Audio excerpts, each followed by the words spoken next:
Okay, so I'm going to use this model to talk about some of the basics of digestion.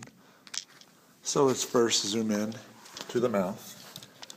So you can see the mouth is where we're going to turn food into a bolus. So that's the function of the mouth. We are going to turn the food into bolus. We do that a couple ways. We are going to use our teeth to chew the food, and this is referred to as mastication. Those are likely incisors being represented on this model. And then we will have our salivary glands secrete saliva. And so our salivary glands, we have the parotid, the sublingual, and the submandibular.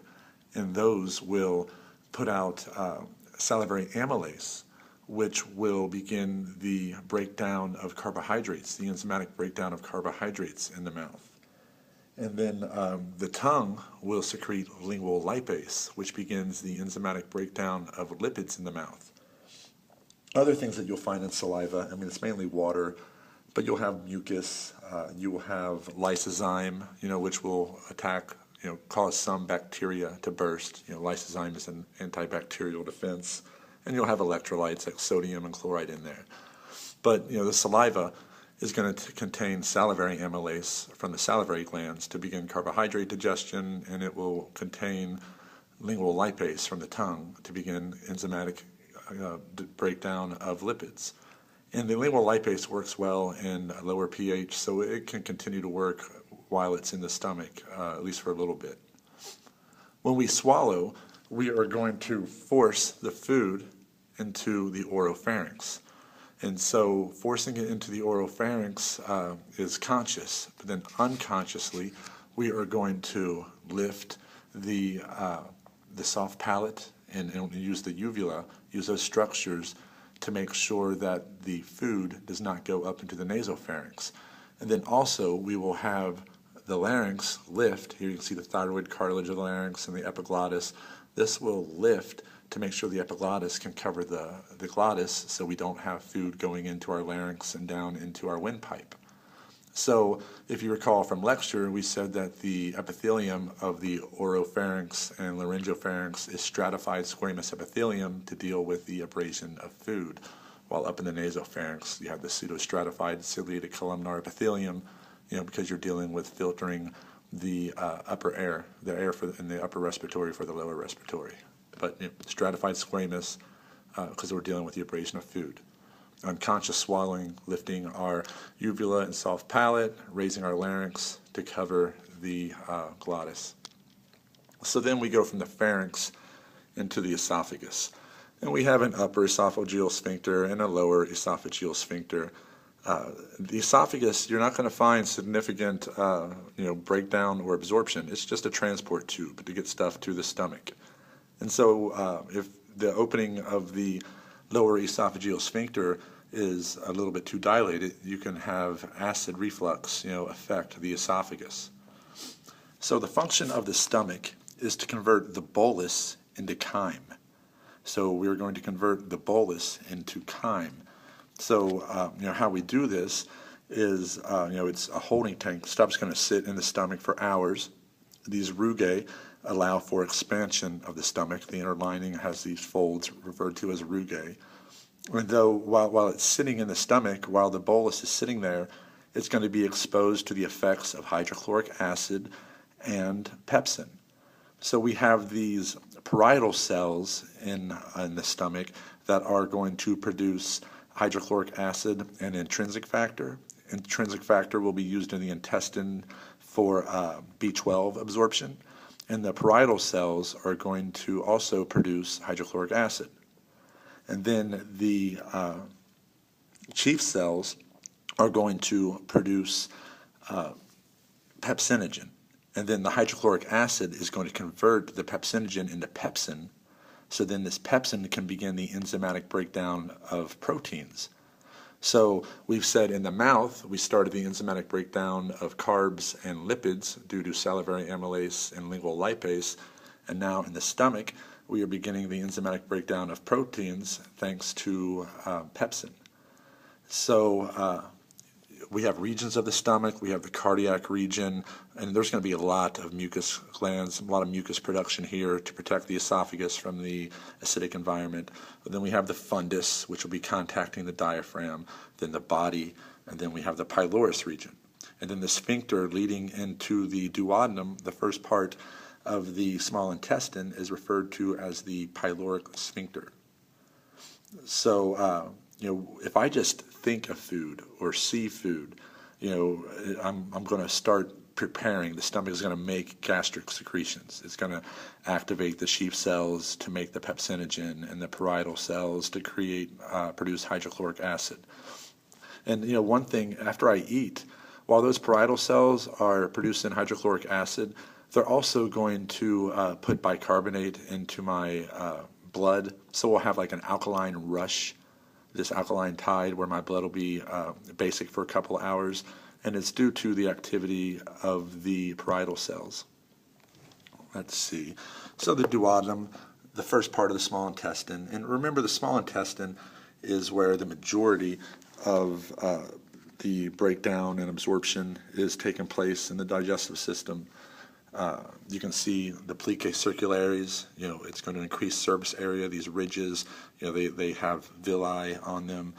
And let's see, the duodenum, it's very important. It's about 10 inches, and that's where the accessory structures, the liver, the gallbladder, and the pancreas, gallbladder, liver, they are putting their digestive juices into the duodenum. So the duodenum is like this mixing tank where the chyme that is produced in the stomach is going to mix with the digestive juices, digestive secretions of the pancreas, the gallbladder, and the liver. So the liver, it has a lot of functions, but the function we care about right now is that it is going to produce bile. And then the gallbladder is going to store and concentrate bile, and then they both can release bile, which will go down the common bile duct. And it'll connect, down here, into the duodenum. It's going to meet up with the pancreatic duct, and we're going to put all the secretions into the duodenum. So the pancreas, what it's putting in there is it's putting in digestive enzymes that are going to break down all 4 types of organic molecules: lipids, carbs, nucleic acids, and proteins.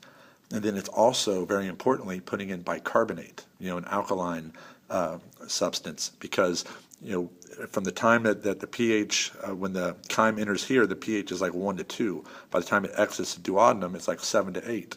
So part of the responsibility of the duodenum is to neutralize the acid of the chyme, so we don't, damage the rest of our alimentary canal, the rest of our digestive tract. So then we go from the duodenum to the jejunum to the ileum, and then here we see the ileocecal sphincter. And then because we go to the large intestine, and there you have the cecum. So ileum, cecum, ileocecal sphincter. And the large intestine, it's not about so much about breaking down and absorbing nutrients. It's about absorbing water and making feces. Here we're turning the chyme into feces. We're doing fecal compaction, which means taking out water, absorbing minerals, absorbing vitamins. And some of the vitamins are produced by bacteria in our large intestine. So we are dependent on some bacteria to produce vitamins for us. So you can see we go from cecum to ascending colon, and then I stick back on the transverse colon, then descending colon into the sigmoid colon, rectum, out the anus. So, you can see here, these are referred to as haustra, like the accordion-like segments of the large intestine are referred to as haustra. So you'll have something called haustral churning as you're moving the food through. And there's something called mass movements that are associated with the transverse colon, where a few times a day we'll have movement of the stuff that's becoming feces across the transverse colon. And then that will give us the urge to defecate. Let's see. So, how we control defecation is we have 2 sphincters. We have an internal anal sphincter, which is smooth muscle, and an external anal sphincter, which is skeletal muscle. And when the feces starts to open the internal sphincter, a smooth muscle, the skeletal one will close. And then we have conscious control over that skeletal muscle, over the external sphincter, and we release it when we want the feces to come out.